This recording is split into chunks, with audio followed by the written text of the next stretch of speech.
Na Quinta Teológica da semana passada, nós vimos o nascimento de Jesus e o reflexo que isso tem na história da humanidade, como isso se dá, como os evangelhos narram isso, especialmente o Evangelho de Lucas, que é mais detalhado nesse ponto. Agora nós vamos ver os primeiros dias de vida de Jesus. O que os evangelhos relatam sobre os primeiros dias de vida de Jesus, como foram os primeiros dias de vida de Jesus e o que aconteceu nos primeiros dias de vida de Jesus. Eu sou o Pastor Alan e essa é mais uma Quinta Teológica.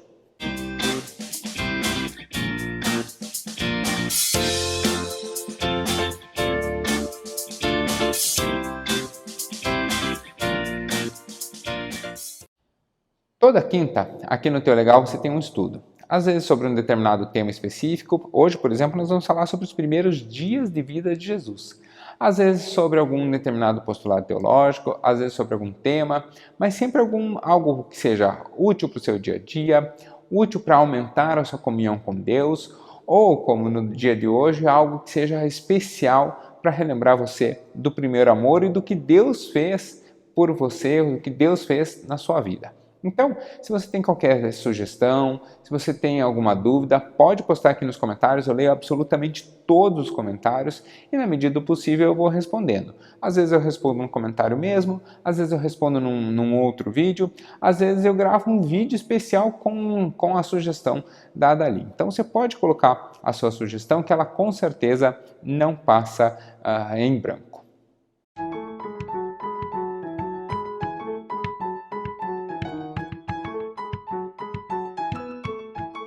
Semana passada nós vimos alguns fatos sobre o nascimento de Jesus. Um deles é de que Jesus não nasceu em dezembro. E o porquê você vai ter que assistir o vídeo da semana passada lá. Nós vimos que os pastores estavam no campo e vão visitar Jesus.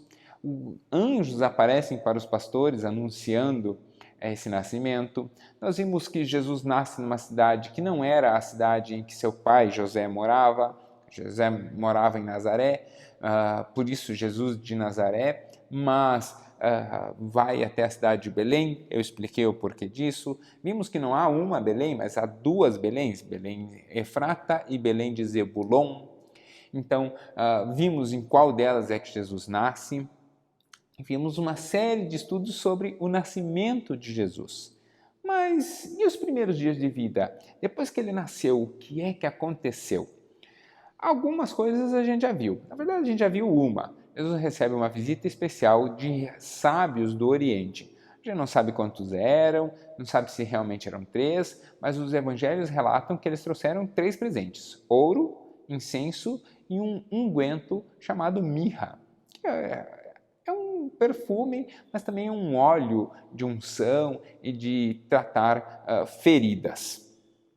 E o que mais? O que mais acontece no nascimento de Jesus? Então essa é a proposta de hoje. E aí a gente precisa lembrar de alguns detalhes. O primeiro deles é que Jesus nasce em uma família judia. Então Jesus é o bom judeu, é aquele que vem para cumprir literalmente as ordenanças, cumprir a lei. Então, como judeu, Jesus tinha que passar por uma série de acontecimentos. O menino judeu tem acontecimentos para ocorrerem na sua vida no seu nascimento. O primeiro e mais marcante deles é justamente a circuncisão. Então, quando um bebê judeu nasce, quando ele completa 8 dias, no 8º dia, tem toda uma regra. Se o bebê não estiver na UTI, às vezes precisa ficar lá alguns dias na incubadora ou na UTI neonatal, faz depois, tal. Mas considerando a regra geral, o bebê nasce, 8 dias depois é feita a circuncisão. O que é a circuncisão? É a retirada do prepúcio, uma pelezinha que nasce em volta do pênis. E aí, Jesus, então, a circuncisão, ela é um costume religioso, não apenas religioso, tem em alguns casos indicação médica, mas ela é um costume religioso que não acontece só com judeus e não é muito incomum, não. Há várias comunidades religiosas em torno do mundo que têm essa circuncisão como prática. E os judeus também têm essa prática. A gente vê durante toda a Bíblia, a partir do primeiro judeu, esse costume. A circuncisão, ela acontece desde sempre na história do judaísmo. A partir do momento que nós temos o primeiro judeu, considerado o primeiro judeu, ele já foi circuncidado. Quem foi esse primeiro judeu? Foi Adão?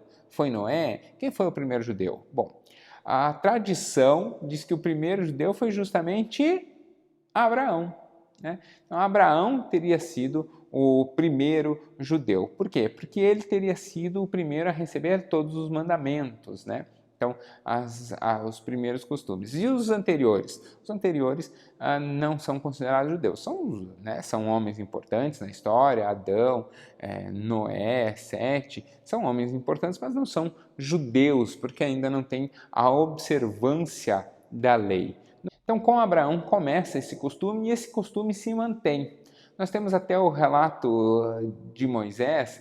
Moisés não havia circuncidado seu filho, e aí tem um trecho muito interessante, que a esposa de Moisés corre com uma pedra e corta o prepúcio do filho para que o anjo da morte não leve o seu filho, porque ele não era circuncidado. É um texto bastante interessante, né, de ser observada a importância que há na circuncisão.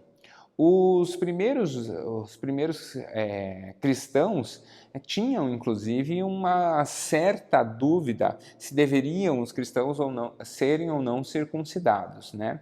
Até que Paulo consegue, então, redimir essa dúvida e liberar os cristãos, né? São as falas de Paulo que liberam os não-judeus, os gentios, dessa prática. Mas Jesus é antes de Paulo. E aí? Jesus foi circuncidado? Bom, Lucas 2, versículo 21 vai dizer. Lucas 2, 21 vai dizer justamente que Jesus, então, completados 8 dias para ser circuncidado, o menino, deram-lhe o nome de Jesus, como lhe chamaram o anjo antes de ser concebido. Ou seja, quando completou 8 dias de vida, como o mandamento, né? Isso é um sinal de que Jesus havia nascido perfeito, sem nenhuma restrição. Provavelmente o umbigo estava direitinho, estava tudo certinho, né? Então Jesus é levado para a circuncisão. E aí é dado ali o nome que ele é conhecido desde então. O nome Jesus é uma variação de Josué, é um nome super comum, um nome super popular para a época. Até hoje, os judeus, é muito comum usarem o nome Josué, né? É um nome super normal, né? Usam muito a versão em inglês de Joshua, né? Mas é um nome super simples de ser achado. Jesus recebe esse nome. Isso é muito legal, tem uma lição preciosa aí, né? Que Jesus recebe o nome de um homem comum. Talvez se Jesus fosse brasileiro, ele ia chamar José, né? E a gente ia chamar ele de Zezinho, né? Com muito respeito, né? Isso não é desrespeito nenhum, mas Jesus seria um homem comum, né? Se fez homem comum. E aí, então, com 8 dias, ele é levado à circuncisão. Né? Isso nos ensina, primeiro, de que Jesus cumpriu a lei, cumpriu as determinações, estava em obediência à antiga aliança, né? E que recebeu um nome bastante comum, ou seja, Deus se fez homem comum. Mas há também, não há apenas a circuncisão, há também um segundo momento, porque a circuncisão era muito comum, inclusive, o rabino, o sacerdote, ir à casa do nascido, ir à casa do pequeno para realizar a circuncisão. Podia também acontecer no templo, mas também era comum acontecer na casa. No caso de Jesus, ainda nós temos um segundo momento, um momento que nós cristãos fazemos até hoje, que é o momento da apresentação do pequeno. Nós não batizamos crianças, né? Não somos irmãos batistas que o fazem, nós chamamos eles de pedobatistas, aqui pedo de criança, né? Do grego criança. Então os pedobatistas até batizam criança, mas nós entendemos que o batismo deve ser uma decisão voluntária e consciente. Se é uma decisão voluntária e consciente, a criança ainda não tem a consciência da necessidade, da decisão pelo batismo. Então, nós não batizamos criança, nós apresentamos ela no templo. Por quê? Justamente porque Jesus foi apresentado. Olha o que diz Lucas, capítulo 2, versículos 23 e 24. Conforme o que está escrito na lei do Senhor, todo primogênito ao Senhor será consagrado, e para oferecer um sacrifício segundo o que está escrito na referida lei. Então, veja, está escrito na referida lei, um par de rolinhas ou 2 pombinhos serão levados. Então veja, quando ia se apresentar a criança ao templo, num processo de consagração, é como se fosse literalmente devolver ao Senhor a graça que Ele deu de ter um filho. Então levava-se para dar em sacrifício um par de rolinhas, ou 2 pombinhos, são aquelas pombas pequenininhas, pomba comum que nós temos por aí. Então, a pessoa levava 2 passarinhos desses para serem oferecidos em sacrifício em agradecimento por aquela criança que havia nascido. Então, Jesus é levado para ser apresentado no templo. E aí é muito legal. Então, acabou a história por aqui. Os dois momentos iniciais da história de Jesus que eu queria contar é isso. Que ele nasce, é circuncidado e que ele é apresentado no templo. E acabou, é só isso. Mas, aqui vem a grande parte do estudo de hoje. Acontecem 2 fenômenos muito interessantes do nascimento de Jesus. Quando Jesus é levado para ser apresentado no templo, tem 2 fatos bem interessantes que acontecem ali. O primeiro deles é com um homem bom. Ele era um homem bom. A Bíblia diz que ele era um homem bom, um homem correto. É um homem chamado Simeão. Lucas, capítulo 2, versículos 26 a 35, vai contar a história desse homem bom. Diz assim: revelara-lhe o Espírito Santo que não passaria pela morte antes de ver o Cristo do Senhor. Movido pelo Espírito, então, Simeão vai ao templo. E quando os pais trouxeram o menino Jesus para fazerem com ele o que a lei ordenava, Simeão, olha isso, Simeão o tomou nos braços de Maria e louvou a Deus dizendo: agora, Senhor, podes despedir em paz o teu servo, segundo a tua palavra, porque os meus olhos já viram a salvação, a qual preparaste diante de todos os povos. E aí eu já vou ler o canto de Simeão. Agora você imagina a cena. Não havia milhares, porque não nasciam milhares, mas havia dezenas de mulheres e homens todos os dias indo ao templo para apresentar os seus filhos. E Simeão, a Bíblia diz que era um homem bom, um homem justo, havia recebido do Senhor a promessa de que não iria morrer sem ver o Salvador. Então, ele tinha essa promessa revelada por Deus. E aí ele vai, então, o Espírito o toca e ele vai à porta do templo e fica ali esperando. Aí entra uma mãe com seu bebê, entra outra mãe com seu bebê, e de repente o Espírito move ele. Você consegue imaginar essa cena? O Espírito move o seu coração, ele levanta, vai até Maria e fala assim: com licença, e pega, pega o bebê e levanta o bebê ao céu e começa a agradecer. E então ele entoa um cântico que nós já vamos analisar. Mas você imagina essa cena, você chegando na igreja, de repente um homem corre, pega o seu bebê, levanta ele e começa a agradecer a Deus, Hoje a gente sabe, porque a gente conhece toda a história de Jesus, a gente sabe o que Simeão fez e sabe por que Simeão fez. Mas vamos ser honestos, é uma história bastante estranha, Uma pessoa correr, tomar o bebê das mãos da mãe e louvar a Deus por isso, tal, mas tamanha foi a alegria. O que a gente aprende com isso de Simeão? A gente aprende que quando Deus nos toca, a alegria que Deus nos mostra, né, preenche o nosso coração de tal forma, nos toma de tal maneira que nós não conseguimos conter essa alegria. Nós precisamos extravasar esta alegria. Por isso que quem anda com Deus, é lógico que pode ter os seus momentos de dor, pode ter os seus momentos de tristeza, mas a naturalidade dos nossos momentos são dias felizes. Nós temos momentos tristes, mas nós temos uma permanência na felicidade. Simeão é tomado ali de tamanha alegria que ele corre, toma o bebê das mãos e aí ele faz o seu cântico. O cântico de Simeão, nós vamos, a próxima quinta da semana que vem, do dia 24, dia de Natal, eu vou explicar cada um dos 4 cânticos que tem em torno do nascimento de Jesus. Mas eu já queria adiantar apenas a leitura do texto. Diz assim, Lucas, no capítulo 2, o cântico de Simeão, diz assim: luz para a revelação aos gentios e para a glória do teu povo de Israel.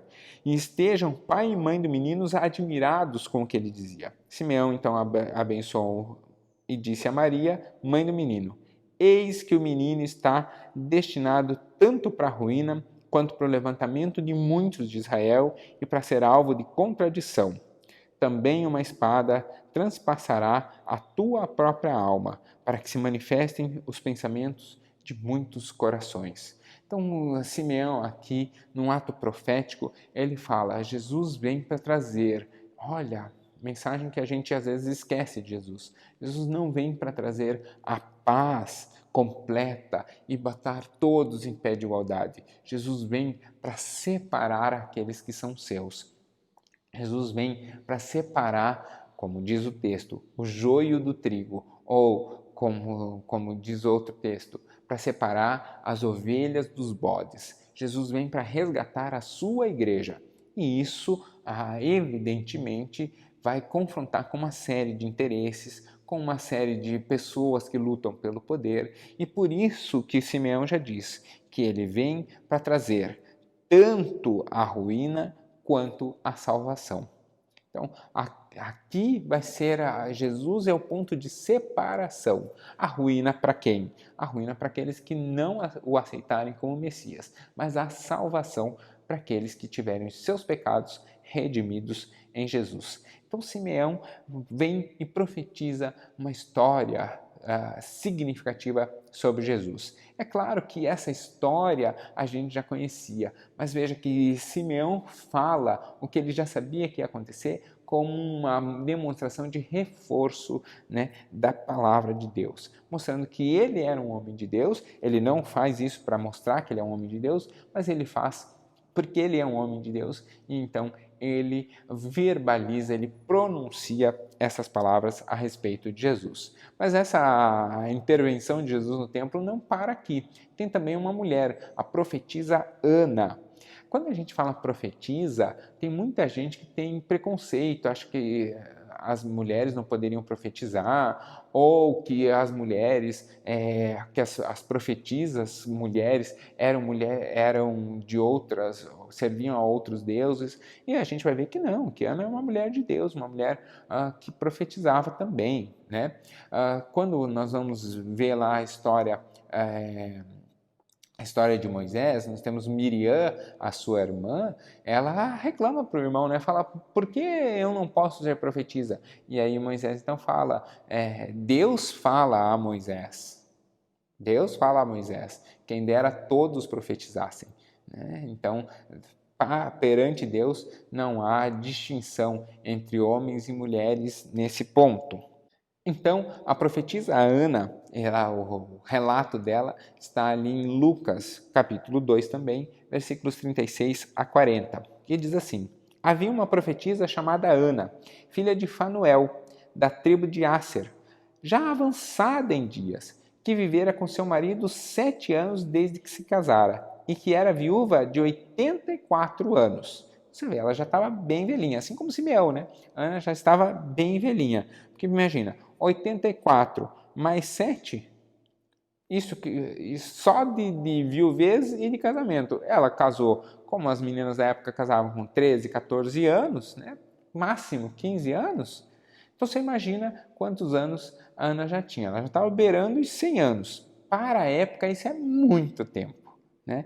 Mas a Ana estava lá, firme e forte. E ela, olha o que ela fazia, ela não deixava o templo, adorava noite e dia em jejuns e orações. Ela era o joelho calejado, era uma mulher de oração, era uma mulher que estava permanentemente ali no templo. Por quê? Porque ela havia recebido uma promessa de Deus, de que ela veria o Senhor, assim como Simeão, né?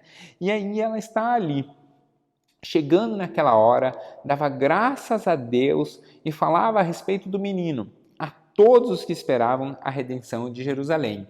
Que bacana, né? A profetisa Ana, ela não apenas esperava o dia que ela ia ver o menino, como ela também anunciava as boas novas. Olha, está chegando o menino, está chegando o menino, eu já estou velhinha, eu não vou morrer antes de vê-lo. O menino está chegando, o Salvador está chegando, e ela anunciava a todos. Cumprindo as ordenanças segundo a lei do Senhor, voltaram então para a Galileia, para a cidade de Jerusalém, para a cidade de Nazaré. Crescia o menino e se fortalecia, enchendo-se de sabedoria e de graça de Deus, e a graça de Deus estava sobre ele. Então veja, Ana reconhece Jesus, Simeão reconhece Jesus e é tomado de um ímpeto de correr e tomar Jesus nos braços. Isso significa que os dois estavam tão alinhados com Deus, tão direcionados no caminho de Deus, tão certos de que Deus faria a sua obra, que eles não se desviam da ação do Senhor. Ana e Simeão estavam em comunhão com Deus. Eles não estavam vendo o que Deus fez, eles não estavam vendo Deus realizar a promessa que Deus tinha dado de eles verem o Salvador. Mas eles não se desviaram, eles permaneceram firmes nessa promessa. E é justamente por isso que no tempo de Deus isso aconteceu. Ana estava numa idade avançadíssima para a época e para a situação em que ela estava. Simeão também já tinha avançada idade, talvez inclusive tinha muita dificuldade, teve dificuldade em erguer Jesus, mas na hora as forças foram sobrenaturais. Isso por quê? Porque eles permaneceram fiéis. É difícil, às vezes, nós pensarmos exatamente como eles, porque nós já temos a revelação máxima quem é Jesus. Eles não. Eles tinham a esperança de que viria o rapaz, né? De que viria o menino. Eles tinham a esperança de que Deus cumpriria a sua promessa. Eles sabiam que isso ia acontecer e que Deus tinha o tempo deles. Mas eles viviam naquela esperança disso acontecer. O texto não fala de que eles estavam ansiosos, não fala de que eles estavam agoniados para que isso acontecesse, mas de que eles levaram uma vida de santidade. E essa lição é preciosa. Por quê? Porque há momentos em que nós fazemos como eles. Nós não vemos Jesus. Há momentos em que coisas, situações, há momentos em que a vida se apresenta e que nós não conseguimos olhar e perceber a imagem da cruz por trás. Nós temos muito mais sorte do que eles. Nós temos sorte, a palavra sorte significa destino. Nós temos um destino muito melhor do que eles. É muito mais fácil para nós crermos naquele que já veio. Tomé, um dos apóstolos, né, duvida da ressurreição de Jesus e Jesus fala exatamente isso. Felizes são os que nem me viram e ainda assim creram em mim. Nós somos, então, mais abençoados que os apóstolos, né? Nós somos mais abençoados que Tomé. Isso são palavras do próprio Jesus. Mas essa ideia de que nós estamos mais abençoados que, por exemplo, Tomé, também é uma lição que nós precisamos manter vivo no nosso coração, a certeza de que Jesus voltará, porque ele prometeu que vinha, prometeu a Simeão, prometeu a Ana e eles viram a glória. Eles permaneceram fiéis no tempo em que não viram Jesus. Isso acontece na nossa vida. No tempo de adversidade, nós devemos também permanecer fiéis e certos de que na hora certa Deus se mostrará.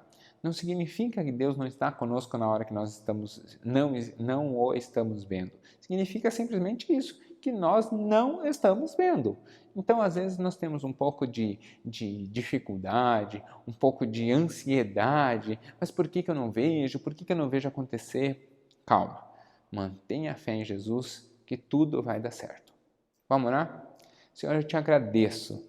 Agradeço hoje como um canto de Simeão. Agradeço porque o Senhor veio ao mundo e se entregou, se fez menino e esteve conosco. Obrigado, Jesus, por isso. Mas também te agradeço porque a cada momento em que nós não vemos, a cada momento que nós não sabemos para onde ir, a cada momento em que nós não sabemos o que fazer, mesmo assim, nós temos a certeza de caminhar com o Senhor, nós temos a certeza de que o Senhor caminha conosco. Por isso, toma o nosso coração, coloca-se diante de cada um dos nossos problemas, atua e move os céus para que a tua vontade prevaleça sobre a nossa vida.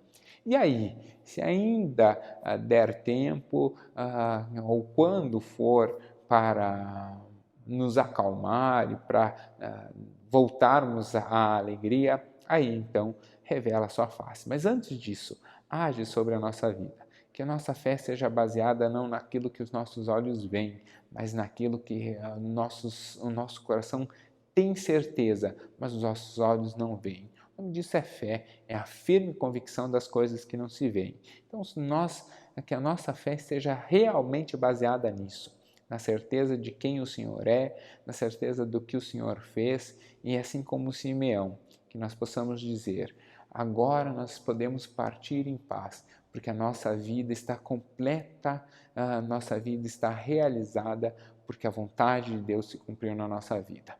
Eu abençoo a vida de cada um que está assistindo hoje, que eles possam colocar aos pés da cruz cada uma das suas dificuldades, cada uma das suas adversidades, e que o Senhor possa tomar conta disso. É o que eu peço e desde já agradeço em nome de Jesus. Amém. Deus abençoe, obrigado pelo estudo de hoje e continue nos acompanhando. Semana que vem nós vamos estudar os 4 cantos sobre o nascimento de Jesus. Vai ser bem legal e eu vou falar até latim. Até lá, tchau, tchau.